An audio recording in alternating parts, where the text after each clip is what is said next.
નમસ્કાર, પ્રણામ, સ્વાગત છે તમારું અમારી યુટ્યુબ ચેનલમાં।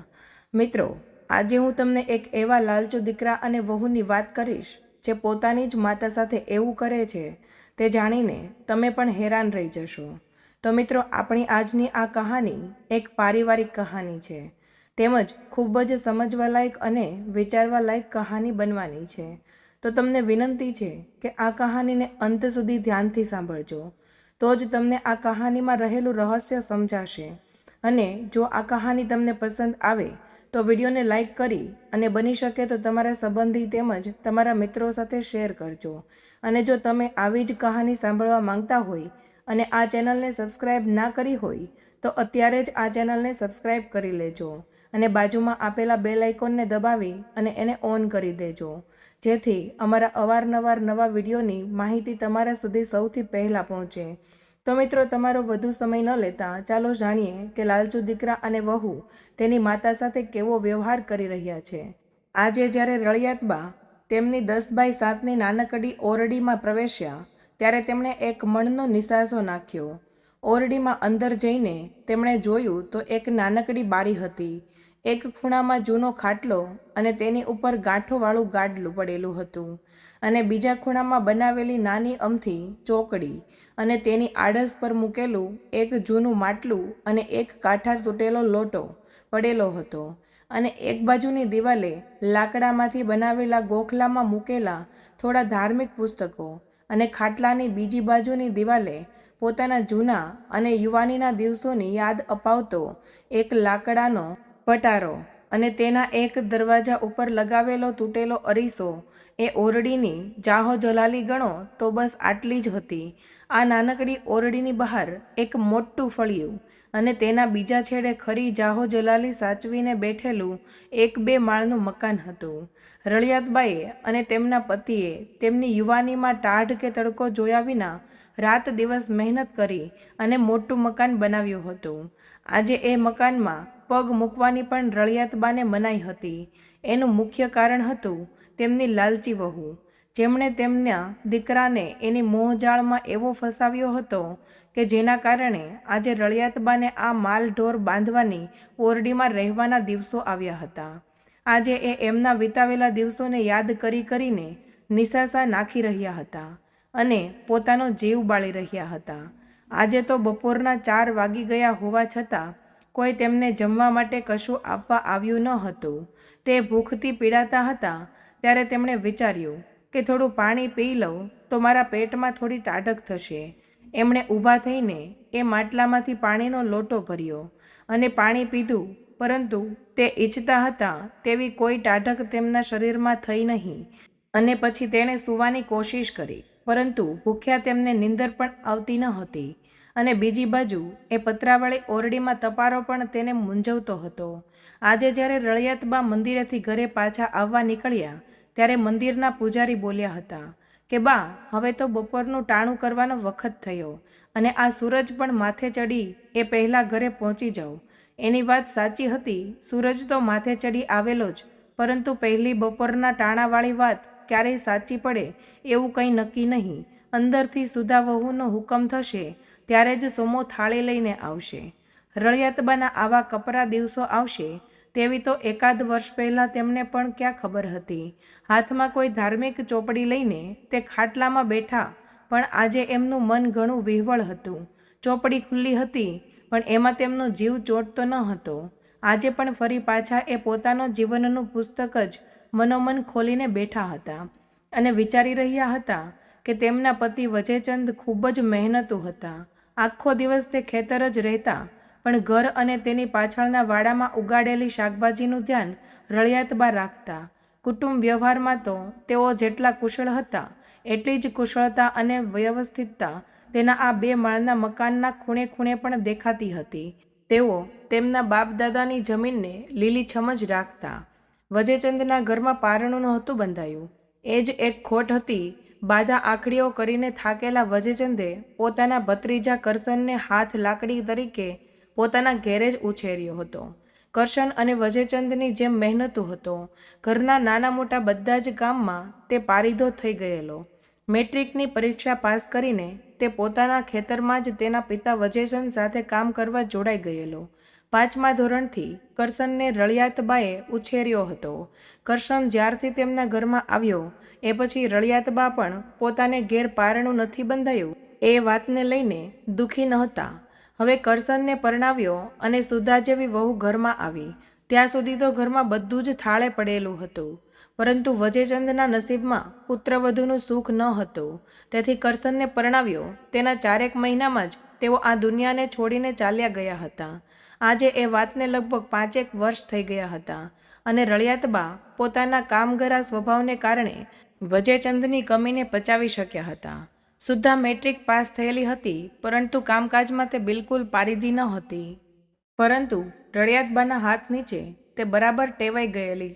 સુધા થોડા આકરા સ્વભાવની છોકરી હતી. તે રળિયાતબા જાણતા હતા, પરંતુ એમને એમ કે તેના ઘરે પારણું બંધાશે અને તેના માથે થોડી જવાબદારીઓ આવશે એટલે એ આપોઆપ બદલાઈ જશે. આમને આમ પતિ વજેચંદ વિનાનો સંસાર 5 વર્ષ ચાલ્યો. બધી જ જવાબદારીઓ રળિયાતબા સંભાળતા હતા અને સુધા ઘરમાં દરેક કામમાં તેમને મદદ કરતી હતી. સુધાને સારા દિવસો જાય તેના માટે રળિયાતબાએ એક વખત તેમના ઘરે કથા બેસાડી. એ સમયે તેમના ઘરે ગામના સરપંચ પણ આવેલા અને એમણે રળિયાતબાને કહ્યું હતું કે રળિયાતબા, તમે જીવતે જીવત જ તમારી વસિયત બધી કરશનને નામે સોંપી દો, નહીતર તમારા ગયા બાદ આ બધું તેમને પોતાના નામે ચડાવવામાં ઘણી બધી તકલીફો પડશે. યુવાન સરપંચની વાત પણ સાચી હતી. નિસંતાન હોવાથી કરશનને તેમણે પોતાના દીકરાની જેમ ઉછેરેલો. એ વાત પણ જાણે એ ભૂલી ગયેલા, કારણ કે એમને તો પોતાનો દીકરો જ માનેલો હતો. રળિયાતબાને તે સરપંચની વાત વ્યાજબી લાગી એટલે તેમણે કરશનને બોલાવીને આ વાત જણાવી અને પંચાયતમાં જઈને કાગળિયા કરાવવાનું કહ્યું. ત્યારે કરશને બધી જ દોડાદોડી કરીને એકાદ મહિનામાં જ પોતે જે ઘરમાં રહેતો હતો તે ઘર અને ગામના પાદરે મોકાની જગ્યાએ આવેલું વિશાળ ખેતર કરશનના નામે ચડી ગયું હતું. હવે એ વાતને 2 મહિના જેવું થઈ ગયેલું, પરંતુ પંચાયતના ચોપડે ભૂસાયેલા રળિયાતબા હવે ધીમે ધીમે કરશનના અને સુધાના મનમાંથી પણ ભૂસાતા ગયા હતા. એવું લાગવા માંડ્યું હતું કે સુધાનો આકરો સ્વભાવ હવે સાચે સાચું પરખાવવા લાગ્યું હતું. ઘરના હિંચકે આરામથી ઝૂલતા રળિયાતબા હવે ઘરના ઓટલે અને મંદિરના ઓટલે વધુ સમય ગાળવા લાગ્યા હતા. રળિયાતબાને સુવિધા ધરાવતા ઓરડામાંથી આ નાનકડી ઓરડી સુધીની ટૂંકી સફર એક ભવ જેવી લાગેલી. શરૂઆતમાં તો એમ લાગતું કે ઘરમાં ઊંચા જીવે એ બંનેની લીલા જોવી એના કરતાં આ ઓરડી વધારે સારી છે, પરંતુ હકીકતમાં તો એ પોતાના મનને સમજાવતા હતા. એ વાત પણ એટલી જ સાચી હતી. તેમના પતિ વજેચંદે તેમને એકવાર કહ્યું હતું કે રળિયાત, ગમે તેવી આકરી સફર હોય તો પણ જો ઘોડાની લગામ આપણા હાથમાં હોય તો કોઈ વાંધો ન આવે. આજે એમણે કહેલી એ વાત સાચી નીકળી. રળિયાતબાએ જાણી જોઈને જ પહેલાં લગામ ઢીલી મૂકી અને હવે તો એ લગામ પણ કરશન અને સુવિધાના હાથમાં જતી રહી હતી.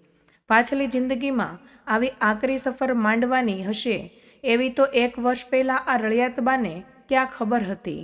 રળિયાતબાને આજે પોતાના જ ઘરમાં ઓશિયાળા જેવી જિંદગી જીવવાનો વખત આવ્યો હતો. તેમને તો હાથના કર્યા જ હૈયે વાગ્યા હતા. આવા વિચારો કરતાં કરતાં બેઠેલા રળિયાતબા તો પોતાની ભૂખ પણ ભૂલી ગયેલા. પરંતુ જ્યારે સોમો થાળી લઈને આવ્યો ત્યારે તેના અવાજથી તે પોતાના ભૂતકાળમાંથી વર્તમાનમાં પાછા આવ્યા. શરૂઆતમાં તો સોમો થાળી પણ ઢાંકીને લાવતો હતો, પરંતુ હવે તો એ ખુલ્લી થાળી લઈને આવતો. થાળી જોઈને હરખાયેલા રળિયાતબાની આંખોમાં થાળીમાં મૂકેલી બળી ગયેલી 2 રોટલી અને થોડું શાક જોઈને જળજળિયા આવી ગયા. સોમો તો હવે તેમની સામે નજર પણ નહોતો મિલાવતો. જ્યારે સોમો 30 વર્ષનો હતો ત્યારથી જ આ ઘરના કામો કરતો હતો. એ સમયે રળિયાતબા એ કરશનબાની થાળીમાં જે હોય તે પકવાન સોમાને પણ ખવડાવતા હતા. પરંતુ બુદ્ધિનો બારદાન એવો સોમો અત્યારે સુધા જે કહે છે એ જ કરે છે. એમાં તેનો પણ કોઈ વાંક નથી. પરંતુ એક કહેવત છે ને કે ગરજે ગધેડાને પણ બાપ કહેવો પડે છે. એ કહેવત પ્રમાણે આજે સુધાએ કામગરા સોમાને પણ બરાબરનો પાઠ શીખવી દીધો હતો. એક દિવસ રળિયાતબાએ કરશનને તેની પાસે બોલાવ્યો અને કહ્યું કે કરશન, દીકરા, મારે આપણા પાછળ વાડામાં જે બોરસલીનું ઝાડ છે એની ડાબી બાજુએ 1 ફૂટ જેવું ખોદીને તપાસ કરવી છે. ત્યાં કોઈ પિત્તળનો ઘડો છે કે નહીં. તારા બાપુએ ઘણા વર્ષો પહેલાં એકવાર મને એવું કહ્યું હતું કે એક પિત્તળના ઘડામાં ધન સંતાડીને મેં ઠેકાણે રાખ્યું છે. આપણે બંનેને એ સંકટ સમયની સાંકળની જેમ એ સમજવાનું છે. આપણે જો તેની જરૂર ન પડે તો આપણી આવનારી પેઢીને એ કામ લાગશે. મને એમ થાય છે કે એમણે મને જે જગ્યાએ ધન સંતાડેલું છે એ જગ્યા જણાવેલી તો હતી, પરંતુ હું કેટલાય દિવસથી યાદ કરું છું પણ મને યાદ જ નથી આવતું. તું એકવાર વાડામાં મેં જે જગ્યા કીધી છે ત્યાં જઈને તપાસ તો કરી લે. ખબર નહીં કેમ પણ કાલથી મને તે બોરસલીનું ઝાડ બહુ જ યાદ આવે છે. કરશન તો રળિયાતબાની વાત સાંભળીને તેના મનમાં લલચાયો. તેને એ સમયે યાદ આવ્યું કે મંદિરના પૂજારીએ પણ થોડા દિવસ પહેલાં કરશનને એવું કહ્યું હતું કે કરશન, તારા હાથની રેખા જોતા તો તારા નસીબમાં કોઈ છુપો ખજાનો હોય તેવું લાગે છે. એટલે તેણે તો તરત જ ઉત્સાહમાં આવીને સુદ્ધાને બોલાવીને બધી વાત જણાવી. સુદ્ધા આવા કામમાં વાર લગાડે તેવી ન હતી, એટલે તેણે તરત સોમાને બોલાવીને તે બોરસલીના ઝાડની ડાબી બાજુ ખોદવાનું કામ સોંપી દીધું. 1 કલાકમાં તો સોમાના ત્રિકમને ખડિંગ દઈને અવાજ કર્યો. અવાજ સાંભળીને માથે ઊભેલા કરશનની આંખોમાં તરત જ ચમકારો થયો. ત્યારે કરશનની બૂમો સાંભળીને સુદ્ધા પણ ત્યાં દોડતી આવી. જમીનમાંથી મહા મહેનતે એક તાંબાનો નાનો ઘડો કાઢ્યો. ઘડા ઉપર મૂકેલું ચકોરું ચોટેલું હતું અને તેના પરનું કપડું કોહવાઈ ગયેલું હતું. કરશનને ઘડો હાથમાં લીધો તો તેને ઘડો વજનદાર લાગ્યો, એટલે તુરંત જ તેણે સોમાને તે ખાડો પૂરવાનું કહી દીધું અને તે ઘડો લઈને પોતાના ઓરડામાં ચાલ્યો ગયો. ઓરડાનું બારણું બંધ કરીને કરશન અને સુદ્ધા બંનેએ ઘડો ખોલ્યો તો એમાંથી 3 નાના ચાંદીના સિક્કા અને બાકીનું સુખડનું લાકડું નીકળ્યું. જે વજન હતું તે સુખડના લાકડાનું હતું. આખા ઓરડામાં સુખડની સુગંધ ફેલાઈ ગઈ, પણ તે બંને આ જોઈને નિરાશ થયા. હવે ગુસ્સામાં તે બંને તે ઘડો લઈને રળિયાતબાની ઓરડીમાં જવા માટે પગ માંડે ત્યાં સુધી યાદ આવ્યું કે બાએ તો પિત્તળનો ઘડો કીધેલો અને આ તો તાંબાનો ઘડો નીકળ્યો. તેથી બંનેની આંખોમાં લાલચની ચમક પાછી પ્રગટી. બંનેની ચાલ બદલાઈ ગઈ. ત્યાર પછી તેઓ રળિયાતબાની ઓરડીમાં જઈને તેમણે તે ઘડો બતાવીને પૂછ્યું તો તેમણે જણાવ્યું કે તારા બાપુએ તો પિત્તળના ઘડાની વાત કરેલી અને એમના કહેવા મુજબ એમાં સોના મોહરો મૂક્યાની વાત હતી. તો કરશન બોલ્યો, બા, તમે થોડું શાંતિથી વિચારો તો કદાચ તમને યાદ આવી જશે. બેટા, હું ગઈકાલથી કેટલું યાદ કરવાની કોશિશ કરું છું, પરંતુ આ મારું વૃદ્ધ શરીર અને સમયસર ખાવાનું ન મળવાથી મારું શરીર પણ હવે મને સાથ નથી આપતું. મારે તો હવે કેટલું જીવવું, પણ હું તો એવું ઈચ્છું છું કે જો તે ઘડો મળી જાય તો તમને કામ લાગે. તો કરશને કહ્યું, બા, હું તમારો સ્વભાવ જાણું છું, પણ તમારા કહેવા મુજબ તમને ખાવાનું સમયસર નથી મળતું એવું લાગે છે. હું આખો દિવસ ખેતરે હોઉં છું એટલે મને આ બધું શી ખબર હોય, પણ હવેથી તમને સમયસર ખાવાનું મળશે. આમ કહીને તેણે સુદ્ધાને આ બાબતની વાત કરી. 2-3 દિવસ પછી કરશન ખેતરે જતા પહેલાં બા પાસે જઈને બેઠો. આડી અવળી ખેતરના પાક વિશેની વાત કરીને ધીમે રહીને પૂછ્યું, બા, શું થયું? બાપુજે તમને પહેલાં ઘડા વિશે જણાવ્યું હતું તે યાદ આવ્યું? હવે તો તમને જમવાનું પણ પહેલાંની જેમ જ સમયસર મળે છે તેવું સુદ્ધાએ મને જણાવ્યું છે. આ બેટા, હજુ યાદ નથી આવતું? જમવાનું તો સમયસર મળી જાય છે એ વાત સાચી, પણ સાથે આરામ મળવો જોઈએ એ નથી મળતો. કેમ બા, તમને આરામમાં કોણ ખલેલ પહોંચાડે છે? હવે તો તમે ઘરના કોઈ કામ પણ મદદ નથી કરતા એવું સુદ્ધાએ મને કીધેલું. તો પછી તમને કેમ આરામ માટે સમય નથી મળતો?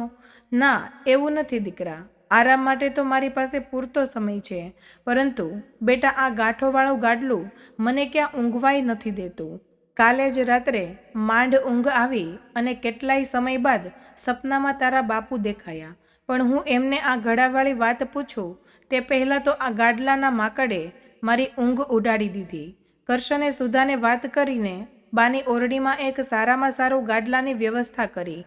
જમીનમાંથી એક ઘડો નીકળ્યા બાદ બીજો ઘડો પણ ક્યાંયથી મળી જશે એવા આશીર્વાદ કે લાલચને કારણે સુધા તેની કોઈ વાતનો વિરોધ કરતી ન હતી. આમને આમ થોડા દિવસો વીતી ગયા, પરંતુ રળિયાતબા તરફથી કોઈ બીજી વાત સાંભળવા ન મળતા સુધા અકળાઈ ગઈ અને એક દિવસ બપોરે જમવાની થાળી લઈને સુધા પોતે રળિયાતબાની ઓરડીમાં આવી. ત્યારે રળિયાતબા ભજન ગાઈ રહ્યા હતા કે સાચા સગા સૌ સ્વાર્થના. ત્યારે અચાનક જ સુધાને આવેલી જોઈને રળિયાતબાને કોઈ આશ્ચર્ય ન થયું. એક એવો સમય પણ હતો કે જ્યારે સુધા પરણીને આવી ત્યારે રળિયાતબા આખા ગામમાં હરખના માર્યા પોતાની વહુના વખાણ કરતા હતા, પરંતુ અત્યારે તેના પગલાંથી એમના ચિત્તમાં કોઈ હરખનો અનુભવ ન થયો. થાળીમાં મૂકેલું જમવાનું આરોગતી વખતે થોડી વારે રળિયાતબા સુધાની સામે જોઈ લેતા. એ જ સમયે ઘરે જમવા આવેલો કરશન પણ ત્યાં આવીને બેઠો. સુધા કંઈક પૂછવા આવી હતી એવું તેના ચહેરા પરથી લાગી રહ્યું હતું અને છેવટે એણે પૂછી જ લીધું કે શું થયું બા, પછી તમને યાદ આવ્યું કે નહીં? બાપુએ પેલો ઘડો ક્યાં મૂક્યો છે? વહુ દીકરા, મને ક્યાંથી યાદ આવે? એ ઘડો તમારા સસરાએ ઘરના કોઈ ખૂણે જ મૂક્યો હશે. ત્યારે રળિયાતબાની વાત અડધેથી કાપીને સુધા બોલી ઉઠી, તો શું એના માટે અમારે આખા ઘરને ખોદવાનું છે? ના વહુ બેટા, હું એમ નથી કહેતી, પરંતુ આખા ઘરમાં ક્યાંક સંતાડેલી વસ્તુ હું ઘરમાં આવતી હોઉં તો કદાચ મને તે જગ્યા દેખીને યાદ આવે, અને હું તો કેટલાય મહિનાઓથી અહીં આ ઓરડીમાં જ પડી રહી છું. તેથી મને આપણા આખા ઘરનો નકશો પણ ભૂલાવા લાગ્યો છે. તો પહેલાં સંતાડેલો ખજાનો ક્યાંથી દેખાય? જે ઘરમાં તારા બાપુની અવરજવર હતી તે ઘરમાં કે ઓરડામાં હું હોઉં તો તારા બાપુની આત્મા મને તે તરફનો ઈશારો કરે, અને મારી આવી હાલતથી હું તો ટેવાઈ ગયેલી છું, પણ મને આમ દેખીને તારા બાપુનો જીવ જરૂર કોસવાતો હશે. વાતનો મરમ જાણી લઈને કરશને સુધા જોડે વાત કરી અને છેવટે રળિયાતબાને એમના ઓરડામાં જ રહેવાની વ્યવસ્થા કરી. રળિયાતબાને તો જીવમાં જીવ આવ્યો હોય તેમ લાગ્યું. આખો દિવસ તે પોતાના ઓરડાની ભીતો દેખતા ઓરડાના કણકણમાં એ પોતાના સંઘર્ષ અને સહજીવનની ક્ષણો માણી રહ્યા હતા. આખો દિવસ રળિયાતબા અવર્ણનીય આનંદમાં પસાર કર્યો. સુધાને પણ રળિયાતબાના ચહેરા પરનો આનંદ જોઈને નવાઈ લાગી. સાથે સાથે એમના મનમાં ટાઢક થઈ કે છેવટે તો આ આનંદ જ તેમને પહેલા ખજાના સુધી લઈ જવાનો છે, અને એ બંને પણ ખજાનાની અધીરાઈ સાથે જીવતા હતા. બીજે દિવસે વહેલી સવારે રળિયાતબાએ બૂમ પાડી. બૂમ સાંભળીને કરશન અને સુધા તેમના ઓરડામાં દોડી આવ્યા. એ બંનેના મનમાં આશા અને હરખ હતો. ઓરડામાં પહોંચ્યા તો તેને નવાઈ લાગી કે રળિયાતબા તો ઓરડામાં પોતાના પલંગની બાજુમાં નીચે જમીન પર સૂતેલા હતા. બાને આમ સૂતેલા જોઈને કરશને પૂછ્યું, હવે પાછું શું થયું બા? તમને કેમ આમ નીચે સૂઈ ગયા છો? ત્યારે રળિયાતબાએ કહ્યું કે દીકરા કરશન, થોડા તુલસીના પાન અને ગંગાજળ લઈને આવો. એટલે સુધા દોડીને એ લેવા ગઈ. ત્યાં સુધીમાં રળિયાતબાએ તેમના પોતાના હાથમાં રહેલી એક ડબ્બી કરશનના હાથમાં આપી અને કહ્યું કે આપણા ઘરના ખજાના વિશે આ ડબ્બીમાં લખેલું છે, પણ તે ડબ્બી મારા સ્વર્ગવાસ બાદ જ ખોલજે. સુધા હજુ કંઈ પૂછે તે પહેલાં જ રળિયાતબા એ સુધાના હાથમાંથી ગંગાજળ લઈને તેમના પોતાના હાથે જ પી લીધું અને 3 તુલસીના પાન મોઢામાં મૂક્યા. ત્યારબાદ રળિયાતબાએ પોતાની આંખોની કીકીઓ આખા રૂમમાં ડાબેથી જમણે ફેરવી અને એ પછી તેમની નજર થોડીવાર માટે ઓરડાના દરવાજા પર સ્થિત થઈ ગઈ. રળિયાતબાની આંખોનો હાવભાવ દેખીને સુધા અને કરશન એકદમ જ વિહવળ થઈ ગયા હતા. હજુ કરશન કાંઈ બોલે તે પહેલાં તો રળિયાતબાની નજર છત પર સ્થિર થઈ. હોઠ પર હલકું સ્મિત આવ્યું અને પેટ પર મૂકેલો હાથ જમીન પર પડી ગયો. પહેલાં સુખડની સુગંધ આખા ઓરડામાં પ્રસરી ગઈ. રળિયાતબા જાણે આ ઘરમાં પોતાનો જીવ છોડવા આવ્યા હોય એવું લાગ્યું. કરશન અને સુધા માટે આવું આકસ્મિક બનવું તે હજુ પણ માનવામાં નહોતું આવતું. ગામના લોકો ભેગા થયા. આદત મુજબ બધાએ પોતપોતાના તુક્કા દોડાવ્યા. ચણભણ કપણ ઘણી કરી. લોકોના મોઢે તો રળિયાતબા વિશે ફક્ત વખાણના જ શબ્દો હતા. રળિયાતબાના અંતિમ સંસ્કાર નદી કિનારે થયા. સગાવાલાને સંબંધીઓ વિખેરાયા બાદ રાત્રે કરશને અને સુધાએ પેલી ડબ્બી ખોલી. એમાં જોયું તો એમાં રળિયાતબાએ એમનું મંગળસૂત્ર મૂકેલું હતું અને એક કાગળ ગળી વાળીને મૂકેલો હતો. ભારે હૈયે અને કંઈક આશાના મિશ્રિત ભાવથી કરશને તે કાગળ ખોલ્યો તો એમાં લખ્યું હતું કે ચિરંજીવી દીકરા કરશન અને સુધા, મેં સમય પહેલાં તમારે નામ બધું લખી દીધું તે મારી તમને બંનેને મારા પોતાના માની લીધા એની સાબિતી છે.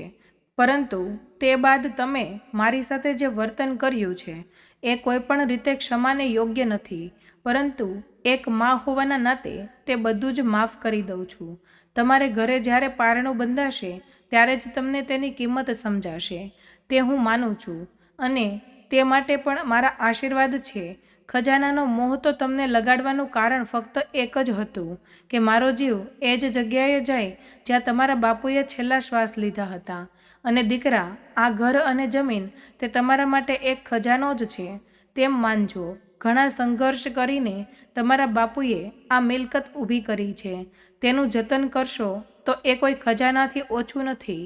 તમારા બાપુએ જ્યારે આ ઘરનું ભૂમિપૂજન કર્યું ત્યારે બોરસલીના ઝાડ નીચે ઘડામાં ચાંદીના 3 સિક્કા અને સુખડનો ટુકડો પૂજા વિધિ કરીને મૂક્યો હતો જેથી આ ઘરમાં રિદ્ધિ સિદ્ધિનો વાસ અવિરત રહે. માટે તે ઘડો અને તેની અંદર ચાંદીના 3 સિક્કા અને સુખડનો ટુકડો મૂકી ફરીવાર ત્યાં જ એક જગ્યાએ દાટી દેજો. અને જે તમે મને રહેવા માટે ઓરડી આપી હતી, જો શક્ય હોય તો એ ઓરડી સોમાને આપી અને આ ઘર માટે જીવનભર તેણે સેવા કરી છે તેનું આ વળતર સમજીને તેને આપજો. મારા આશીર્વાદ હંમેશા તમારી સાથે રહેશે. આ પત્ર વાંચીને દીકરો અને વહુ ખૂબ જ રડ્યા અને તેમણે રળિયાતબા સાથે કરેલા આવા વર્તનનો ખૂબ જ પછતાવો થયો. પણ હવે તેમની પાસે પછતાવો કર્યા સિવાય બીજો કોઈ જ ઉપાય ન હતો. તે બંને હવે જે છે એમાં જ સંતોષ માનીને રહે છે. તો મિત્રો, આ બાબતે તમારું શું કહેવું છે તે કમેન્ટ કરીને જરૂર જણાવજો. અને જો વિડીયો પસંદ આવ્યો હોય તો વિડીયોને લાઇક અને શેર કરજો. અને આવા જ બીજા વિડીયોને સાંભળવા માટે આ ચેનલને સબસ્ક્રાઈબ કરજો. ફરી મળીશું એક નવા વિડીયોમાં. ત્યાં સુધી તમામ મિત્રોને જય શ્રી કૃષ્ણ. આ કહાની પૂરી સાંભળવા માટે ધન્યવાદ.